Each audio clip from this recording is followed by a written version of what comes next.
Welcome to the 100th Monkey Radio with Tom, Ramon, Jake, and Greg tonight. Or what was that? LFE. LFE. And we have got a great show for you guys lined up. I'm going to cut the intro down quite short. You guys are all quite familiar with this guy. First of all, before I get into that, Ramon, do you have anything you need to touch on tonight? Any news stuff you wanted to throw out there? No, go ahead. Okay, great. So we've got Sevan back with us, and as you guys know, we've had him on the show quite a few times, and he's always just such a great inspiration for me.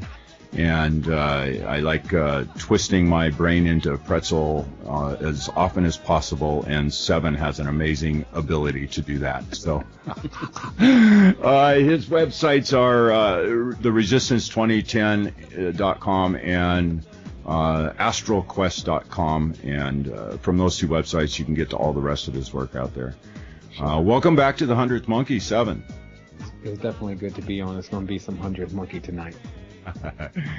So, Sevan, I want to start this out tonight with something that, like I mentioned there a moment ago, that I've been twisting my brain into pretzels. And here about a week and a half or so ago, I stumbled across a series of videos online called the Flat Earth Clues.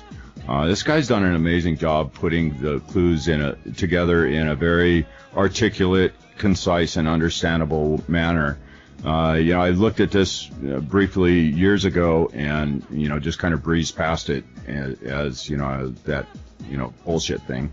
And so I actually looked at it a little bit deeper this time, and there's some compelling arguments out there. And so I'm just curious on what your take on the whole flat Earth theory is. Well, first of all, I would say thanks for having me back on the show. It's just, it's always amazing to be amongst brothers, and even two other brothers in the studio today. So we're definitely going to get it really lined up today as far as, really exploring the deeper recesses of consciousness.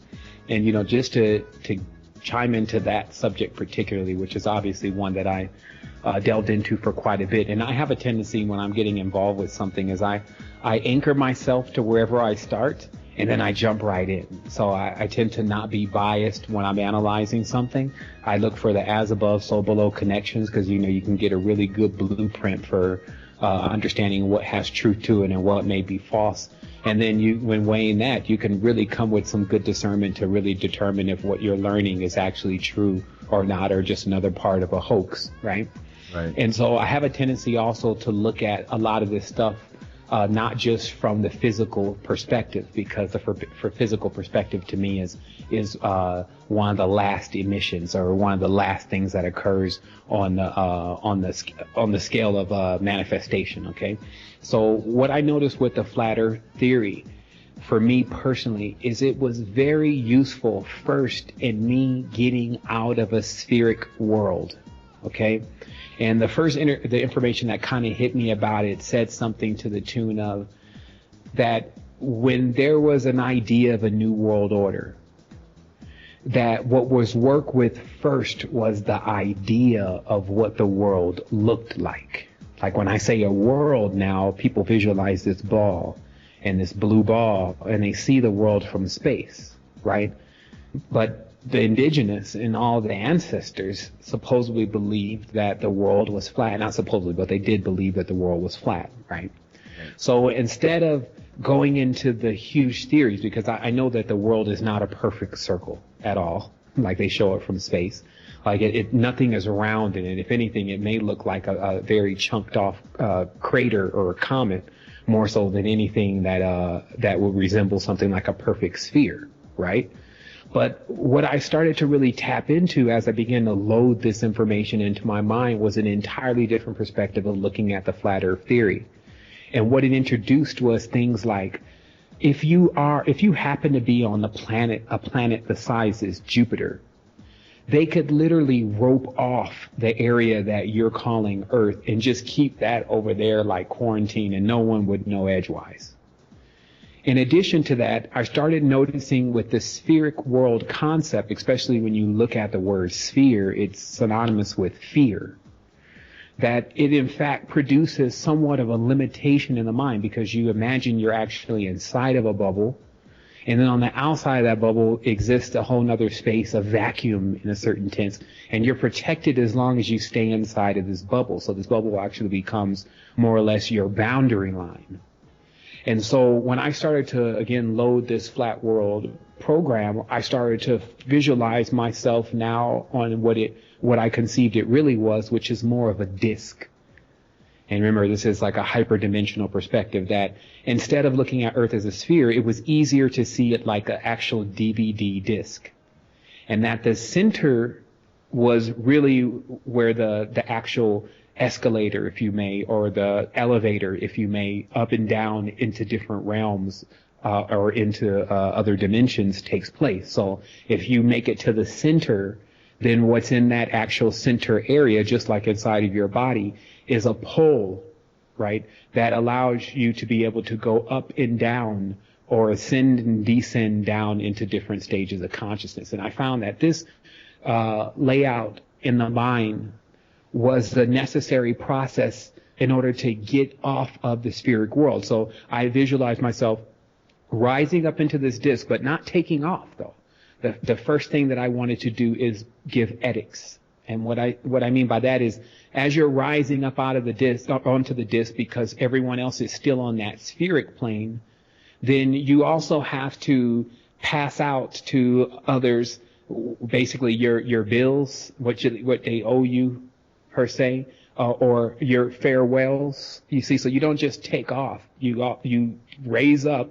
Now everyone's on the spheric world. Here you are. You invite, of course, people to have an opportunity to come onto your disc, meaning to lose the whole spheric world concept and get ready to take off into this next level. And then after you do all that, you promptly begin your voyage. And I found that this voyage was like, let's say, for instance, you now have started onto this disc, but you're on the outer rim of the disc. So now what you need to do is you need to make your way back to the center of the disc. Now, this is also in your consciousness. You have to, for a certain point, make your way back into the central part of your consciousness. We call this understanding.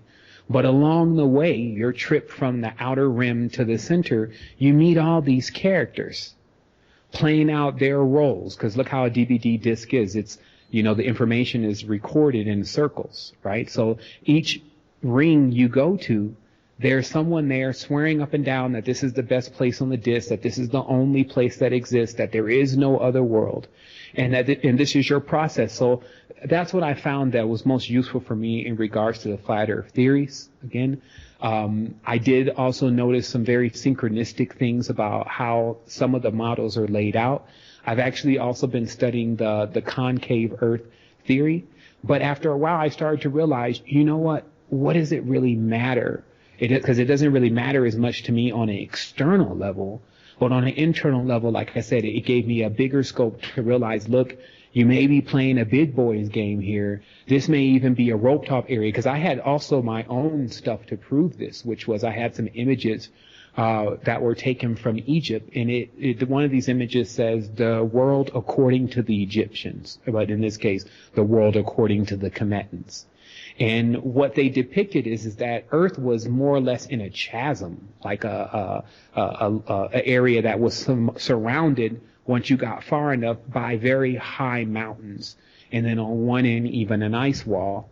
And so when you do lay that kind of construct out in your mind, if you kind of lay it down a map and you look at it again, it does find itself to be highly supportive, because there is really no one that you know that has the type of equipment that would be necessary to breach the boundary lines of this planet, meaning the ice wall and the ceiling, which they claim that there's also a glass ceiling.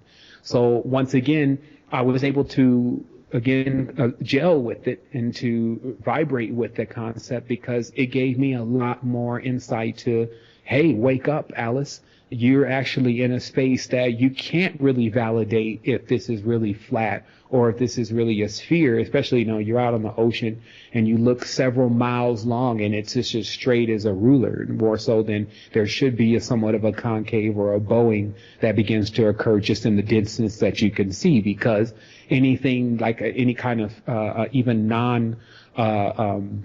what you would call an inorganic structure, but very large, you can calculate the distance from that object and how much that object will begin to bend if it's not straight, and you will still see that bend. So so this should be true for also the horizon. But I started to realize that there is also, because of what I understand about not just the metaphysics, but traveling into different spaces, that one of the spaces actually is located in what we're calling our ocean, and that this space is so deep that it gets into the deeper recesses. So I think what we're more of looking at is we're looking at, if you drain the water off the entire planet, this space that the Cometans would say was originally Earth, let's say, probably resides more in those areas where they still have those cities and things that are long lost and forgotten, and every now and then they uncover one. And then making certain stories like the mountains of Olympia, all right, the Olympian mountains, where they say, oh, the gods or the higher beings lived on top of these mountains, but everyone else lived down in these chasms. But now, after so obviously a lot of water coming onto the planet, we've made our way onto the top parts, because that's really what you're looking at. If you drain all the water, once again, you'll see huge ravines, and you'll see where we're actually located on this surface is in some of the more higher ridges that are in the construct. So, these kind of things become very difficult to imagine. If you put it on a flat Earth, it definitely says that, well, the ocean is basically a huge puddle, if you may, and it's completely filled with water. And I can, of course, get into a lot of deeper and esoteric knowledge about even how the ocean water became salty, and the stories of Saturn entering into the sphere, and, all that kind of stuff. But I guess I'll desist, because there is somewhat of another message that's itching to be itself brought forth tonight. But yeah, so if you want to ask me anything directly about it, because I did have all the information. I even went over somebody's quite famous's house, and I actually knew I had just got all the information like a week prior, and I actually decided to go ahead and unfold the whole knowledge of the thing. That's why I remember today I did do a long thing on it. It was like 2 or 3 hours, but it was a video. And then when I got home, I still had that video. Now, I decided not to produce that video because I didn't want the concave Earth theories knocking down some of my more abrupt, hey, this is not a theory, this is some real deal, I can prove it right now stuff. And, so it's still kind of on the real. Yeah, cool. Yeah, the thing that pops into my mind, and the first thing that popped into my mind when I started looking at this was a toroid. The energetic toroid field, and almost every aspect of the flat Earth thing that I look at, I see the toroid. And I thank you so much for your analogies to, breaking out of that spherical paradigm and that mindset, because that is tremendously useful for people in their spiritual growth. For sure. And that kind of brings us even to the first part of today's message, which is about breaking the thought boundaries. As you see, I sent you there earlier because, I really, I tapped into some stuff, man, that was just so deep. It wasn't too deep for me. I've just gotten really quite used to this, but I just came off of shooting a documentary called Diamond Tree, which is actually highlighting the use of dimethyltryptamine and its effects, not only its effects, but also its effects around the elements. So I think that there's very little constructive use of these psychoactive substances, mainly ayahuasca and DMT, not so much as LSD and many of the other inorganic substances, only because you really would need to be a master at operating your mind before you can get on something like LSD and see its full potential. While things like ayahuasca, and which its key derivative is dimethyltryptamine, have actual bioorganic connection with the planet. So you're experiencing somewhat of a quantum experience that you can authenticate as even in your feelings that this is really going on, not I'm tripping. You see what I mean? So you have a hard time. You don't have a hard time separating the two. So the main thing is, though, is that if nobody's ever talked to you about it, if nobody's even said anything about it, this becomes a thought boundary. Like if we never talk about other things and have factual data on how to prove it, we won't conceive anything, right? So these are what I call thought boundaries. And so today, what I would like to introduce is we started with the flat earth. That's another thought boundary to be broken, is how we see earth, where we see that we're actually positioned in the galaxy, etc. Because when you start playing with that, and this is another thing that I realized was very useful in the knowledge, when you start playing with that, you also start moving your own craft. You start moving your own vehicle of consciousness through other space. And that's why I kind of brought it forth like, okay, you're getting on this disc, because what I literally felt is once I start unsubscribing to the spheric world, it seemed to promptly release me. I started to be able to prove more that maybe it's really a disc. At some point, again, maybe, like you were saying, maybe it's a torus. And then I realized what was going on. See, when you're pulling out of it, you have different geometric shapes. You may come first out of a straight line pyramid into a cone, into a dodecahedron, into a torus, onto a disc, then into a pentagram. You see what I mean? Because that's how the worlds are constructed. They were constructed with frequency, which is really more of cymatics. It's easier to explain it like cymatics, where when you pull off of this, you see nests. That's the easiest way to explain it. Nests weaved with the same patterns of cymatics that equate to the worlds that everyone is still actually in, moving through the tubes or the wires that are used to draw out this cymatic pattern.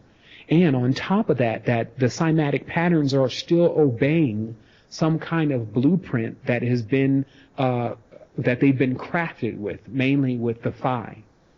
Okay, so I realized what the physical worlds were is the externalization. So it's, in a certain sense, the physical and external world is every bit of what's known in the Gnostic tradition as the Yada Baal, is every bit of the external male component, because anytime you call up something, evoke something, you're still only taking a piece, which is why there's the P in Pope and Pi and papacy and poets and all of that P, even the phallic symbol, right?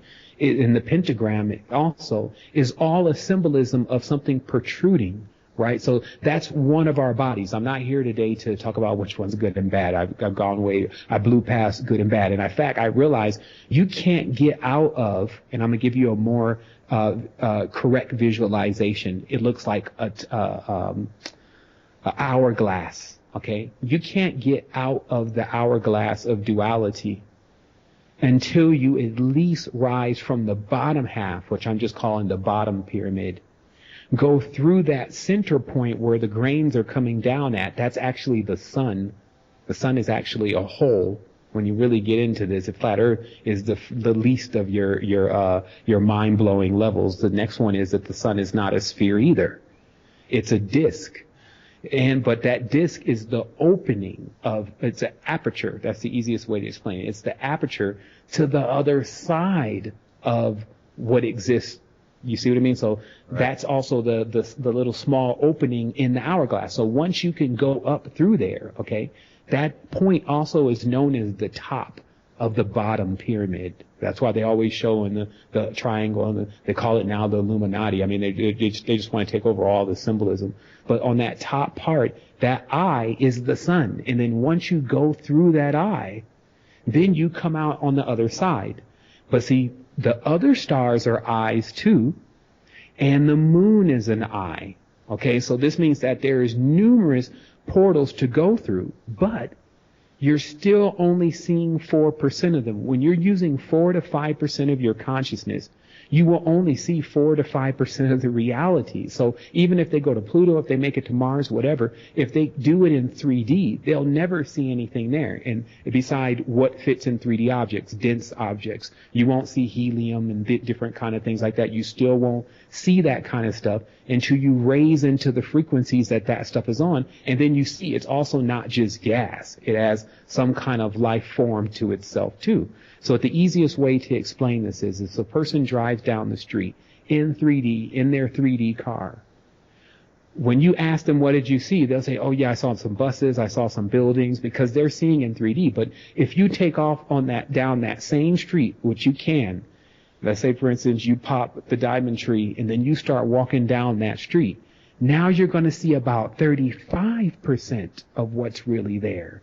So when you ask that person, because that's what they've done, they've now turned their body up to the energetic potential of, let's say, 35% of the amount of energy that we can contain. So then when that person, they'll start seeing all sorts of things. You'll see prints, meaning things that have also been done in that same space that have left heavy energetic signatures.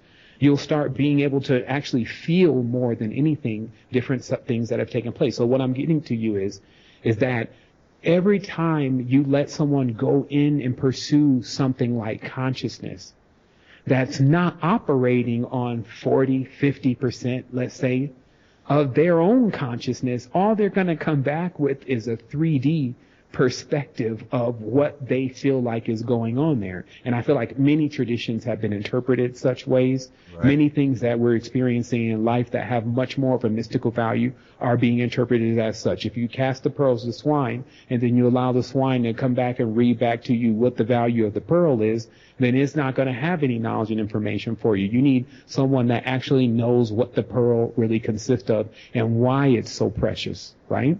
So let's get into some stuff here. Let's talk about so let's talk about the power, okay? Because I'm also here today because I got power for people. And we need to understand that our power is not in money. Our power is in our resources, our aura. Okay, and let me explain this very simple, how things are flip-flopped between the ones who are sovereign, even the ones that are in control, versus the many servants and slaves that are still running around trying to find something to worship. And this is because if you really think about it, people are now told that if they get some money, then they can have this car, they can have this boat, they can have all the things that they really want, right? But the people who create the money know that they actually need the trees. They actually need the wood, the rubber. They need that mine. So they need the actual resource itself. And the money is not something that is going to be able to allow them to get that. They're going to have to get that by taking it. Okay? So this is the flip-flop of how the system actually works. Is the first thing is for us to realize that our real power is within the energetic potential of our consciousness, how intelligent we are, and mainly how much energy, how much kilojoules can you really pump off from your body. And this is why. The body is actually a time machine. Okay? And it just so happens that the primary body that we're using now, the physical body, has become so much more dominant, and we've lost the knowledge of what it really is capable of doing. We can't shift it anymore into what it can be shifted to almost immediately. So I'm talking about a real shapeshifter. And the reason why we participated in shape-shifting is because that's how we endure through time. Okay? When the cosmic wind blows a different way, now we need to survive another kind of way. There may be a foreign bacteria. So we need to shape-shift, i.e., or evolve very rapidly into something that can survive, or else we become extinct. And the most easiest way to kind of depict this is something like this mythology about Oannes, okay, the fish man, right? This is a simple metaphor that, first of all, if you really understand the story, the people lived on an island. So they thought that it was more prime to have a body that can walk on land and, of course, a body that can live in the ocean. So they morphed themselves into fish men and fish women, okay? Because it's the primary vehicle that would work out best. Nowadays, what we do is we'll go grab a wetsuit, an aqualung, and that kind of stuff when we want to get in the water. See, because that's called inorganic, false, fake, illusionary technology. Not because it's not real, but because we have a far more superior system that allows us, if you say, hey, I need to go swimming, boom, you can evolve right away into having the type of lungs that a fish has and then go on about your swim. But if you don't know you can do that, you end up becoming dependent. So the whole reality is designed on dependencies, ending with a dependency on the sun and a dependency on the moon. This is where it all concludes. And I'm going to explain why. What we're seeing as the sun and what we're seeing as the moon are also receptacles, okay? They are reservoirs. So what the sun holds is the sun holds the positive information or the future. Okay. Now it just so happens that because we're still in a circuit or a circle, that the future is written. You can, based on the trajectory of your life, you can go and see what will happen next if you choose not to change your course, i.e. change your frequency. Okay, so that's what you can view in the sun. You can see the future. While the moon is actually a receptacle for the past. Okay, now remember, the sun is also a receptacle for the future, i.e. positivity, while the moon is a receptacle for the past, i.e. negativity. Not meaning bad or good, but it is still quite ironic that most great things take place during the day, why really bad things happen sometimes at night, right? But let me explain how this really works. What happens is that, see, if you get into doing something very repetitious, like living fake lives, okay, because we're thinking we die, all this crazy stuff we got going on right now, but living day after day after day, right? So what's going to really denote if I say, hey, do you remember what you did last March? You're going to laugh because it's like, last March, homie, I'm trying to figure out what I did last week. Okay? Because if there is no spikes or high points, but let's say, for instance, last March you won the lottery, and I asked you, hey, do you remember what you did last March? Yeah, I won the lottery. Like, how could I ever forget? You see, right. It's because that event spiked a frequency that now becomes your reference point to be able to remember that space and time. So the same thing happens to somebody who parties a lot. If you ask them, hey, do you remember what club you were at last Friday? He's like, man, I can't even tell you. Like, unless something happened. If they got into a fight or they saw some female walk in that was just amazing and she said, hey, right? So, oh yeah, I remember I was there last Friday. Man, I was there and she hit this girl. You see? So the person can remember based on something more major happening than the norm. So guess what? The sun and the moon are always the major thing happening that's not in the norm. And that's how they become the receptacles to the memories that we're creating here. And then what the sun and the moon have done as perpetual beings is they take in the memory and then push back out the seed of the memory. This is perpetual energy. So what I'm saying is your experience in the sunlight, having fun, dancing is good. You know, you're on the beach, bam, this is it. Gets also pulled into the sun because that's the memory bank. It's the receptacle for what's happening during the day. And then it takes that energy, and this is where you learn that thoughts are energy. Imagination is energy. When you get into the higher part of your body, you realize language doesn't even come into play. You're using more of your imagination. But let me not skip ahead here, because it's the same thing as if I told you and you believed me, you knew I was bona fide, and I said, look, you're going to get $1 million tomorrow. You won, you lucky bastard. Right? And then something happened. You fill out some ticket. You know that you're going to win tomorrow. How are you going to act? You're not even going to be able to sleep. Who knows? Like if they called you and said, hey, you know, you just got to wait till tomorrow, but you can pick the money up. You won. What's going to happen is you're going to get all this energy based on the idea. And this is where we now need to understand how to really work our consciousness or steer this UFO now, because it's now an unidentified flying object. That's the consciousness. Right. It's so funny how it's unidentified, meaning nobody knows about it really. They don't know that they're actually inside of this thing. They don't know how to fly it, but it flies. Now let's look at this compass, the mathematical compass. Okay, this is what the Masonic sign is. It's a compass, right? Mm-hmm. But has anybody thought about and looked for a moment and noticed that compass is a man? What do you mean is a man? It's a man. The top part, that little top part of the compass that you generally spin, that's the head. The two little sides that sometimes you kind of hook your fingers around and make sure you hold that thing, those are the arms. And then the two things, one side contains the pin, that's that you stick down the paper so it doesn't move, and the other side contains the pencil so that you can turn it and make a perfect circle. You see what I mean? So right. I need to make sure that you got this visualization, okay? So you've seen that mathematical compass, okay? So that tool right there is actually the symbol of man. Okay? And this is like the symbol of the A. Okay? And so this tool also, even in Spanish, let me get the correct title because I just learned about this the other day and I said there's another sync with it, but let me just type it here real quick. Compass in Spanish is brújula, okay, which has its cognate. Bru actually means BRUJ means witch, okay. Bruja, So, yeah. all right. Yeah. Exactly. So that's what it hit it again. I said, you know what? Okay, so the story is being told right there. The body is actually it. See, because when you use the protractor, the most important part of this is to calculate degrees with it. And the reason why you need to calculate degrees when you're messing around with star systems is you got to calculate the parallax.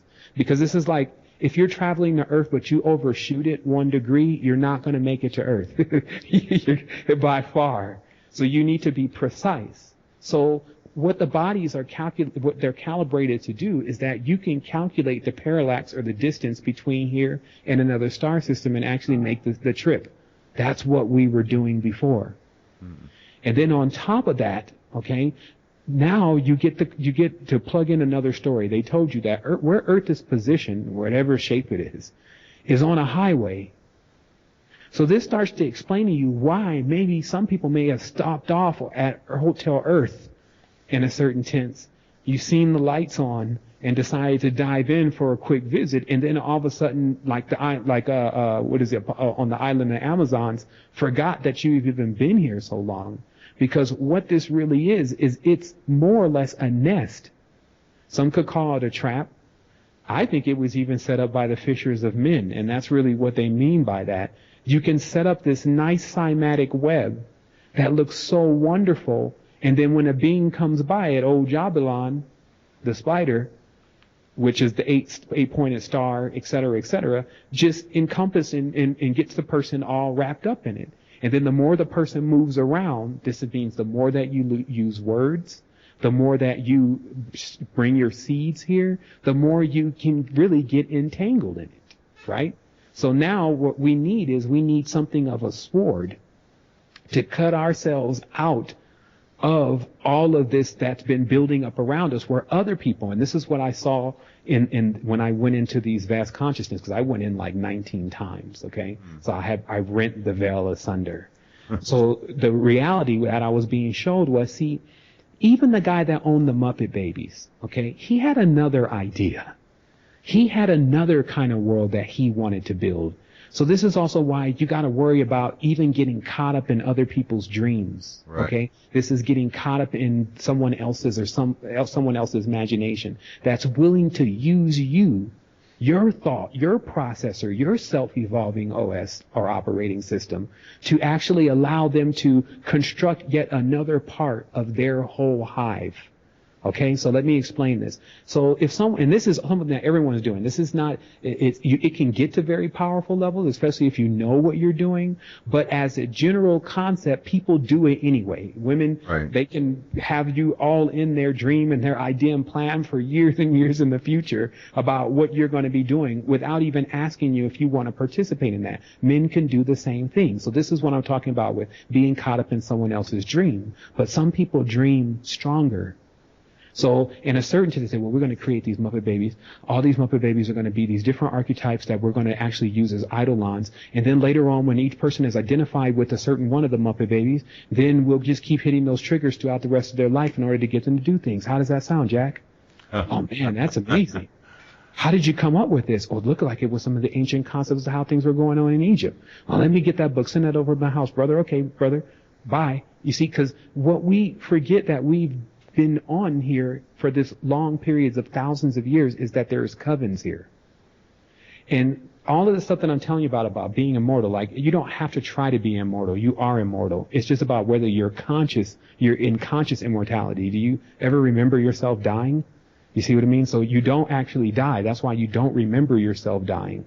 You know, it's just like a no-brainer. But if you're watching everyone else die and then you're associating yourself with those other people, that can always happen in a very difficult. Something can happen in the matrix that you see that you interpret the wrong way, is what I'm saying. Right. So what we're talking about is we're talking about getting to the level of being able to get our consciousness in the back in the right order. So I'm going to take a quick moment here and just let's see if we want to examine some of the concepts that I've talked about thus far a little bit more closely, or if we want to just keep going with this and get into the depth of it, because again, this is just the beginning of the message.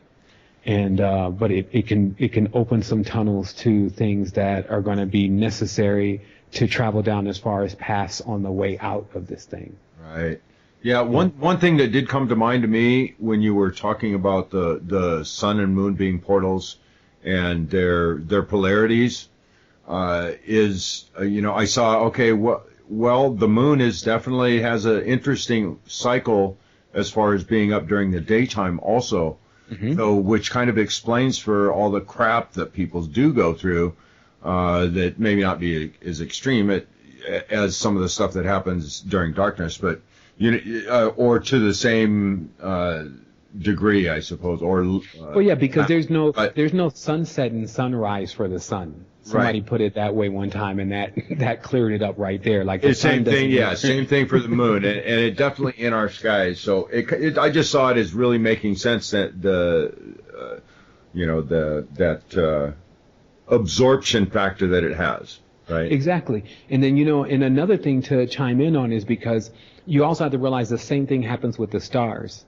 And just like in the daytime, the stars are still out. It's just the sun is blinding everything. And this is why I started to crack into that you're getting about 4 to 5% of the reality. Right. But see, this is all real framework, the beings that we're dealing with. When I saw how far I was able to go, it only made me shudder at the thought of how far something else could have gone, especially if they knew what they were doing. Right. That's how you just reverse engineer the whole thing. But what I saw was that if you see about 4 to 5% of the stars, and that's because what the stars really are, what these portals really are, is they're emitting the programs. And let me explain how this works.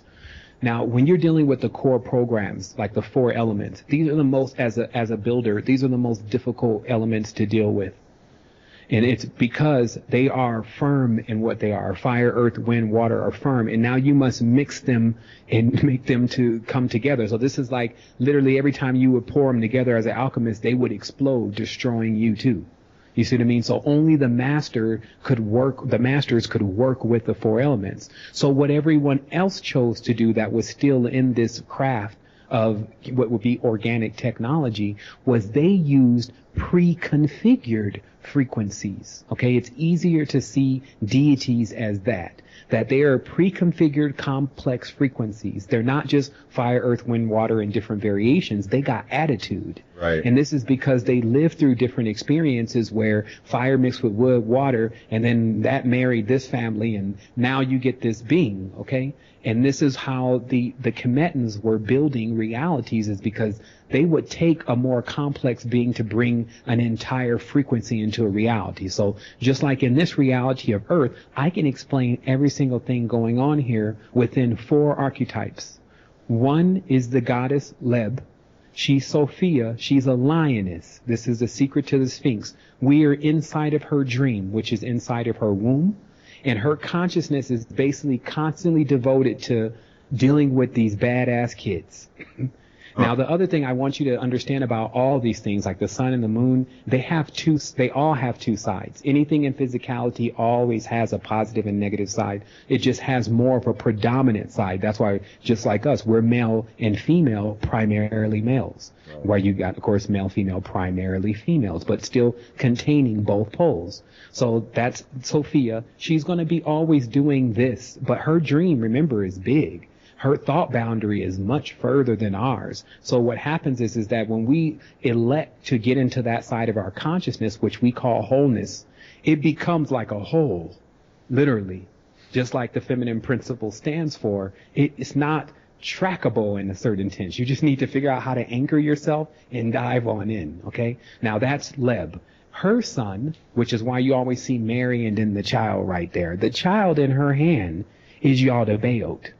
Okay, and that entity in specific is what I was saying earlier in the conversation, the externalization.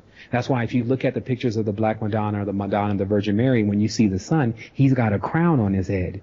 because he is the king, meaning that he's the embodiment of the world of a physical male that was the first male here, that has all of the issues that we've been dealing with gods like Jehovah, entities like Saturn, and even beings like Jesus. It all sums up into the same externalized male character. Then the only other floating point between that character is also known as the Jackal. He's also known as the Joker. He's not just a 0 card, he's a 0 and a 1. So that means that he's trapped between worlds. This is what the god's problem is. He's a 10. So that means that you actually have access to both worlds. Now, here's the interesting thing I also want people to know. When I'm talking about these characters, I'm not talking about anything that's separate to them. I'm talking about actual thought forms that are operating inside of their consciousness. That's where all of this stuff really exists, and that's why it was known that the eidolons, which were the archons or the archetype, were going to be really the last trials of this dimension. This is like when you go against the Olympians. And this is because these forms normally stand in the position of being your elder and being over you, or being the limit to where you can go. God, for most people, is the limit to where they can go, right? So that means that God, in a sense, is the gatekeeper. So until you reach God, realize what exactly is going on, and that you're really looking in the mirror, and then you walk through that mirror, and then you realize that you are even beyond a God. You're actually a supreme being. Other than that, you stay down with the other programs and how they operate, right? So this is the construct that we're looking at. So here's another interesting thing, because I just really want to get the meat of the conversation in play before we go into other things. Now, there's another thing that I actually noticed, because I remember I've read about 12 to 20,000 books on just heavy levels of ancient knowledge, okay? So none of the new stuff, none of the Deepak Chopra, just straight into it. So there's actually one being that pops up quite a bit in every culture, and the being was generally known as the Dweller. Okay, the dweller of the threshold, they would call it, because it was the last being that you would see before leaving the body. Okay, so it was like a gatekeeper. Some people drew it as a grim reaper to some sort. Okay, and what this is this is a part of a consciousness that is the embodiment of that old king that I was telling you about earlier. And where it set itself up, because it does operate as in a hive also, is it set itself up right inside of the person's mind. So here's how it works. The first time that you began to talk to yourself in a language, okay, because as I said, let us go down and confuse them. What are you going to confuse them with? Language. So that way they'll just won't even know what each other's talking about. Some people don't even read deep enough into that. It's not just the different languages and tongues. That's a part of it. But the other part is that if we have something that's inside of our mind that's talking to us, and it incites us to not like someone or to hate against something, and this is normally the behavior that it keeps up, we have to distinguish whether that's even us. Okay? But see, if this thing starts talking before you even realize what's even going on, what happens is you often confuse it for you. So this is how I caught it. At around 3:30, 4 o'clock in the morning, I've already taken off, meaning I've already gone into the substance, and I'm pretty much out of the body. I'm just kind of hanging out. This is like what I call hanging at the gate. You don't go into the other realm, which is like going into an astral plane, but you don't actually stay in Earth either. This is like it's like I call it the cosmic surfer, because where you're actually riding is right between both worlds. So I'm right between both worlds on one of these adventures around 4:30 in the morning. And then I feel it. Now, the other thing about when you're in between both worlds is you're hypersensitive, because everything is really trying to get you to get back into the frequency. It wants to stuff you back in. It's like, hey, pay attention to me, pay attention to me. And this is what I found that this dweller in the mind has as its issue the most. Because for you not to talk in your mind, for this being is like for it to hold its breath. Okay, so listen to what I'm saying. If you're not talking and chattering in your mind, especially about gossiping against other people and deception and all the rest of what comes with that, this being can't breathe. So it's constantly, you can feel it, attempting to worm its way back into your aura with thoughts. Hey, now I told you, I do the analogy like this. If it's got you bad, then you're like, man, I don't even like this, how this earth is ridiculous and these people around it. That's when it's got you bad. When it's got you just a little bit, then you're like, man, I wonder if I need to pick up the kids from school tomorrow. What's going on with the wife? If it barely has you, it's like, hey, are we supposed to be talking while you meditate? And if you have complete mind control, you don't hear anything. And then when you block it out, I was able to do this by every time I started to talk, I would just say, cancel. Cancel. It was kind of strange, but I had to do something because the first time that I recognized it on one of the first days, I was, like I said, in the 430 range. Nothing was going on. My mind was so calm. It was wonderful. And then all of a sudden I felt this strange movement. I just call it the Jabberwocky because that word sounded like the way that it moved. And I was like, what the hell is this? It's even kind of spooky. And then my higher mind comes in like a pinhole or minuscule. It's just like, yo, watch this. I mean, I don't want to talk to you too much because you're going to fall off the wave if I do, but watch this. And then what I started witnessing was this frequency started coming in during the time that the sun was rising. And then when this frequency started coming in, it immediately went into the minds of the people that were already asleep, if it wasn't already in their minds.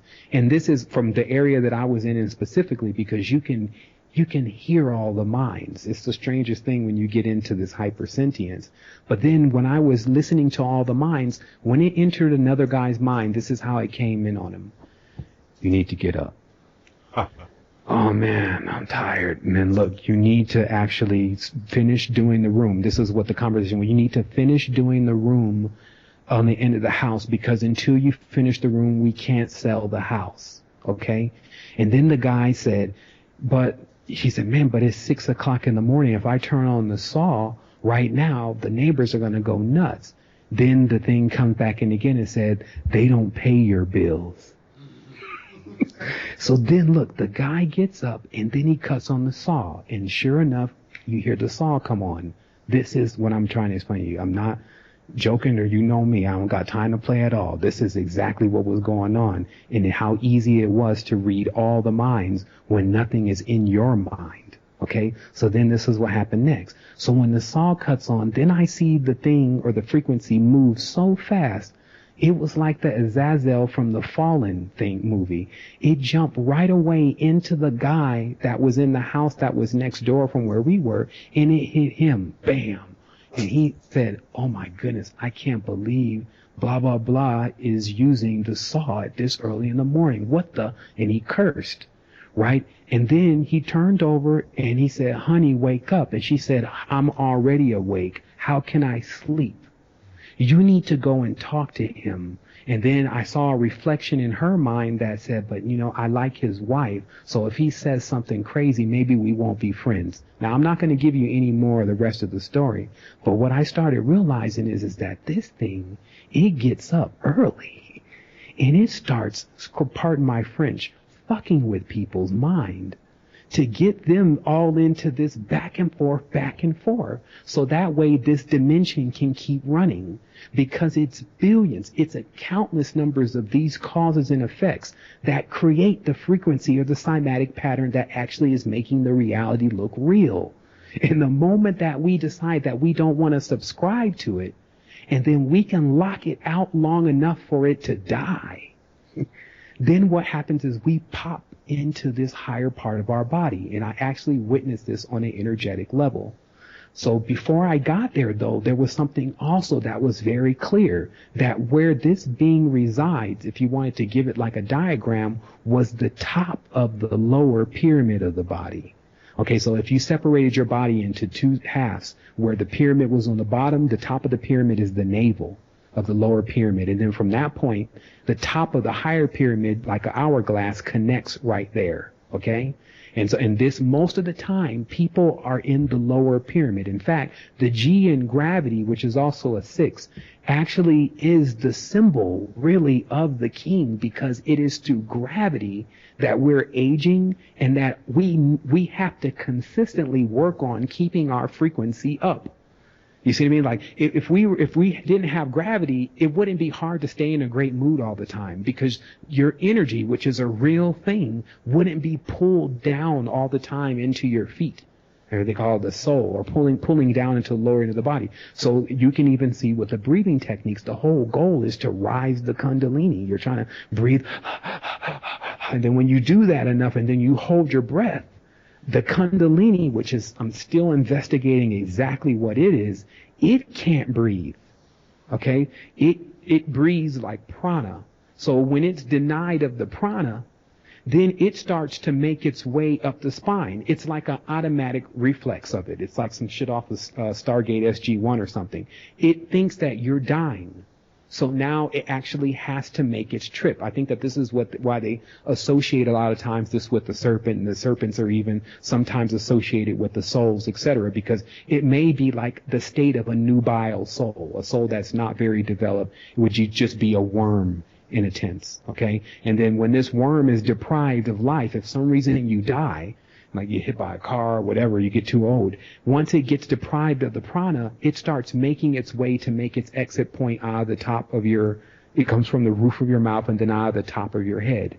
Okay? And this is also why in the other traditions they say when you eat the prana, this is food, vegetables, air, water, all this stuff contains prana. You live in the pranayama, meaning that in every tense you are what you eat. The only way that you're really aware of this reality from hard-coded levels is because you're eating. Because stop eating for a while, then all of a sudden the reality starts looking different. This is the same thing as if you stop sleeping for a while or you stop drinking water for a while. All this stuff is definitely connected.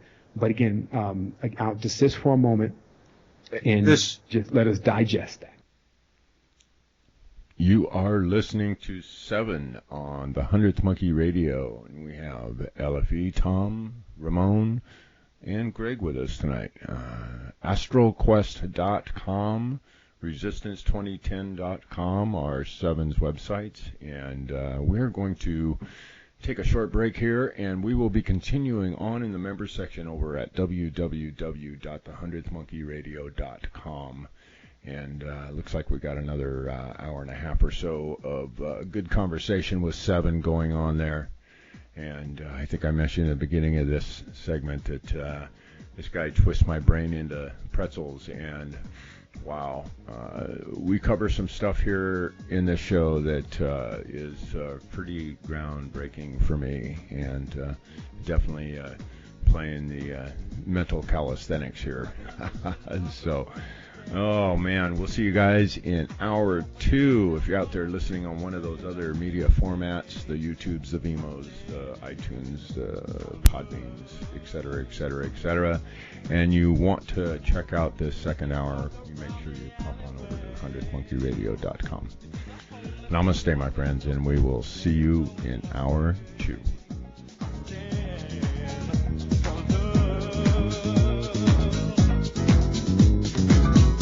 All the problems that divide the world are black and white. To end the racism, you know we've got to fight. So we must stand for love.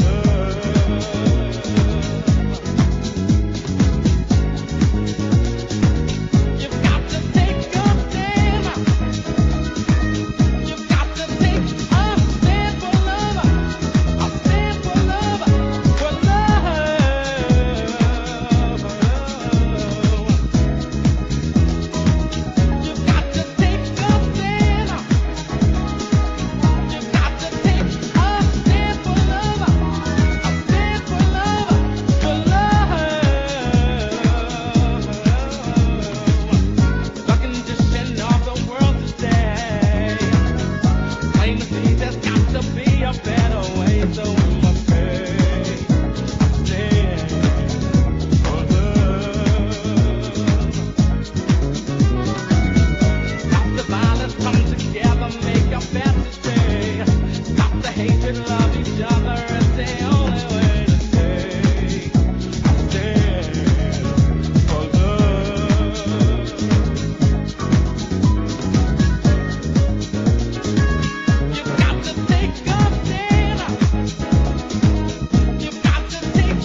realize